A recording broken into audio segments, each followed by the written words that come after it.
उत्तर प्रदेश में आप मिले समाजवादी पार्टी से, लेकिन उसके बावजूद भारतीय जनता पार्टी ने वहां पर ऐसा प्रदर्शन किया कि सरकार बन गई। मायावती जब मिली समाजवादी पार्टी से, यानी बीएसपी और समाजवादी पार्टी का जब गठबंधन हुआ, कुछ सीटों पर ही सही अंडरस्टैंडिंग जो हुई, उसका नतीजा दिखा कि बीजेपी का कैंडिडेट हार गया।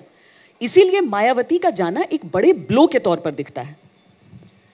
पहली बात तो यह है कि मायावती जी कभी उपचुनाव नहीं लड़ती, उनकी बहुजन समाज पार्टी कभी उपचुनाव नहीं लड़ती।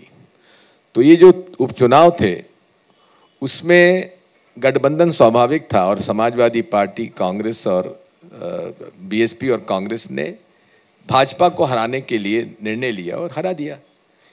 यही जो शुरू से हम कहते आए हैं कि मोदी जी और पूरी मीडिया ये कहती है कि अभूतपूर्व बहुमत मिला है, मैंडेट मिला है मोदी जी को। ऐसा नहीं है, केवल 31% के वोट पर वो अपनों को कंप्लीट मैंडेट मानते हैं।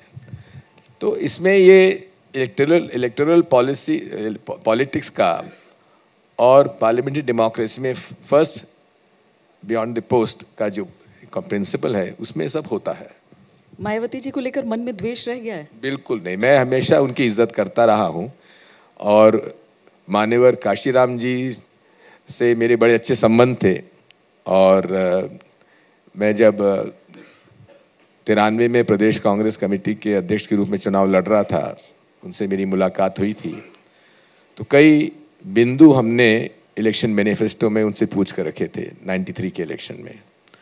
और जब हमारी सरकार बनी तो फिर उनको मैं गुलदस्ता लेके गया। उन्होंने कहा कि तुमने जो वादे किए हैं उनमें से अगर 50% भी पूरे कर दोगे तो मैं तुम्हें बधाई दूंगा।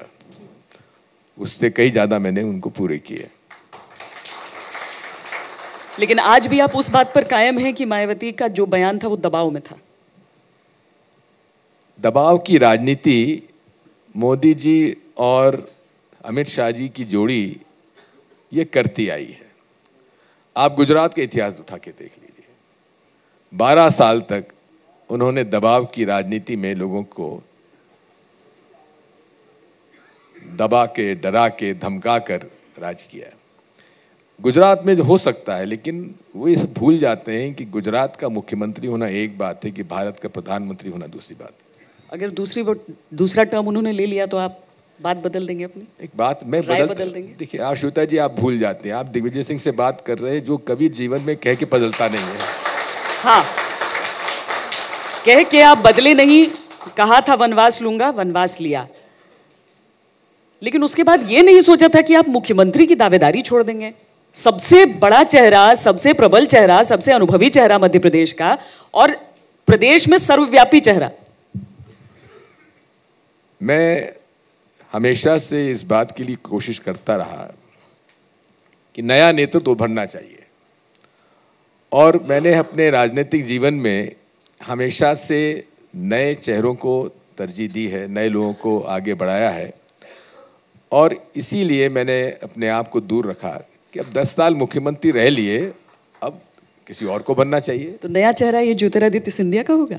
देखिए, जिसको बहुमत से, पहली बात तो ये है कि सरकार हमारी बनने दीजिए। जब सरकार बन जाएगी तो अपने आप 24 घंटे के अंदर मुख्यमंत्री भी चुन लिया जाएगा।